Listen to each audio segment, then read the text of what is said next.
Goeiemôre, ons het Sondag 'n pragtige geleentheid gehad waar 'n klomp jong mense belydenis van geloof afgelê het.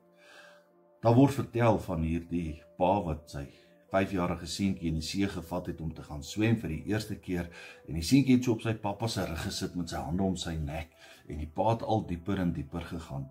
En op 'n stadium toe fluister die seentjie in sy pa se oor: "Pappa, ek is bang." Die pa sê toe vir hom: "Dis goed so, seun. Hou jy net maar vas." En weet julle, dit is seker een van die mooiste omskrywings van ons geloof. Om ons geloof te bely is om aan God vas te hou, al verstaan ons nie alles nie. Al is ons bang en onseker oor wat voor lê. Ons hou aan God vas. Jesus verduidelik hierdie geloof, kinderlike geloof in Markus 10, daar vers 13 tot 16. Wanneer ouers hulle kindertjies wil bring om deur hom geseën te word, keer die disippels, hulle sê dis te onbelangrik. Jesus gaan nie aandag gee aan hierdie onbelangrike mensies nie. En dan is Jesus ontstel as hy dit hoor.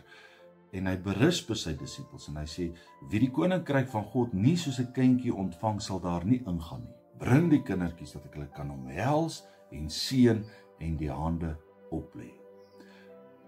Om te glo, om aan God vas te hou, vra kinderlike geloof. 'n Kinderlike geloof lyk vir my, dit is iets waarin ek bely dat ek klein is. Ons wil so maklik groot word, veral as ons klaarmaak met skool en ons eie stem volg en onafhanklik wees. Maar in geloof bly ons altyd klein voor die Here. God is groot, ek is klein. Ons bly ook altyd afhanklik van die Here. Op my eie weet ek is niks nie, maar ek weet in Jesus en deur Jesus is ek tot alles in staat. En daarom is ek afhanklik van sy leiding. Ek is afhanklik van sy vergifnis. Nie net is ek klein en afhanklik nie, ek vertrou ook. Soos 'n kind vertrou ek op die Here. Soos 'n kind sy pappa en mamma vertrou vir hulle liefde en sorg en omgee, vertrou ek ook Jesus met my hele lewe. Ek vertrou die Here met my gesin, met my huwelik, met my besigheid. Ek weet hy sal sorg. Ek weet hy hou my vas, want ek hou styf aan die Here vas. En dan onthou ek by my geboorte, my moeder skoot het die Here my al aan mekaar geweet. By my doop het hy my kom merk. Die Here hou my al lankal vas.